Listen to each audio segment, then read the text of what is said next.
Now, Reverend Lee May is the member of FaithWorks, a group formed by religious leaders to combat voter suppression.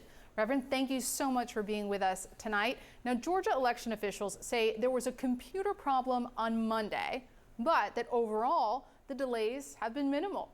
Is that what you've been hearing through your work? Well, yeah, we are concerned about every day that the election is occurring. We as a group, a coalition of pastors, FaithWorks, are concerned. We're concerned with the outcomes of Senate Bill 202, and we have come together as a coalition to increase voter turnout. And so when you see things like computer malfunctions and long lines, it does disturb us, but we're here with our feet on the ground to make sure that anyone who desires to vote will have the opportunity to vote and that we're there as an advocate for them. Well, here's what Georgia's Secretary of State said about Monday's lines. There were some reports of voters waiting in line for more than 30 minutes from a few popular voting locations in metro areas. But isn't that exactly the problem, that if the lines are in metro areas, that these delays could affect minority voters more than white ones? Absolutely. It took me, I'm in DeKalb County, it took me 24 minutes from the moment I got in line, which was extended outside the building, to the moment that I walked outside the building after voting. One of our other pastors, coalition members, voted in Fulton County, and it took him 3 hours to vote.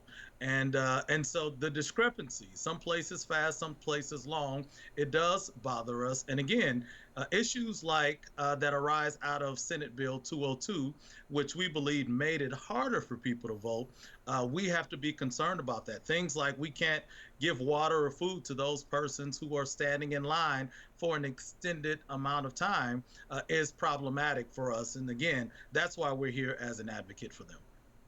So during his debate with Herschel Walker, Senator Raphael Warnock said it's not just longer lines that are targeting black communities. Let's take a listen to exactly what he said.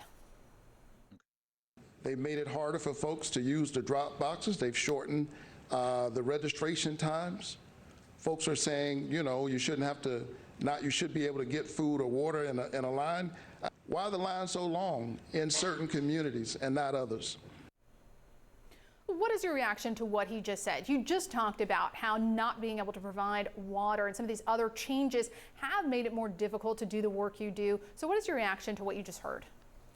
So just to look at the real logistics of what Senate Bill 202 did, it decreased the number of absentee drop boxes from 2020 to 2022. For example, in Fulton County and DeKalb County, two of the most densely populated counties in our state, had 30 plus absentee drop boxes in our individual counties. Now we both have about 8 each. That's problematic. What does that do?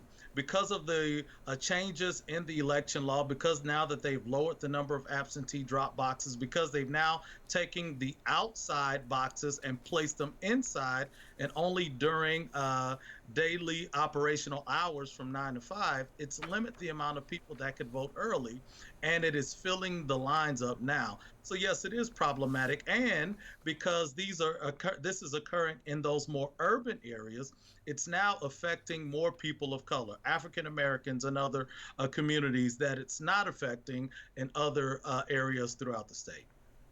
Well, despite all that, the Secretary of State's office is citing record turnout during early voting. Let's just look at some of these numbers. So far, 660,000 people having taken part in in-person early voting. Now, to compare, at this point in 2020, obviously a presidential election year, that number was 746,000. And in 2018, the previous midterm election year, it was only 397,000. So what do you think is driving so many people to the polls despite some of these changes in the state in terms of how people can vote? Well, yeah, you know, we say at FaithWorks that if it were not for Senate Bill 202, you notice I keep saying the name of that election law, if it was not for Senate Bill 202, there would not be a FaithWorks. Because of the limitations, the obstacles, the barriers that election law provided, it caused us to come together as a coalition of pastors around the state to ensure the increasing numbers of voters on that day. See, we believe simply this, that we all win when more people come out to vote. We are not partisan. We're not affiliated with any party or candidate. We simply believe when more people come out to vote, our government will better reflect the people it's called to represent. And that's our whole goal. And I'll put money on it. I'm not a gambling man, but I will put money on it that it's because of the work that not only we are doing as FaithWorks and a coalition of pastors, but also other advocacy organizations that are intent on making sure that we have more people come out to vote. We want to make sure that they were registered, which is passed now. We want to make sure that they're educated. We want to make sure that they're mobilized. And here's the thing, we also want to make sure that each vote is protected at the end of the day. And that's the work that we've been doing. Well, Reverend, even though you say you're not a gambling man, that seems like a safe bet to explain at least some of this turnout. Thank you so much for joining us. Well, thank you for having me.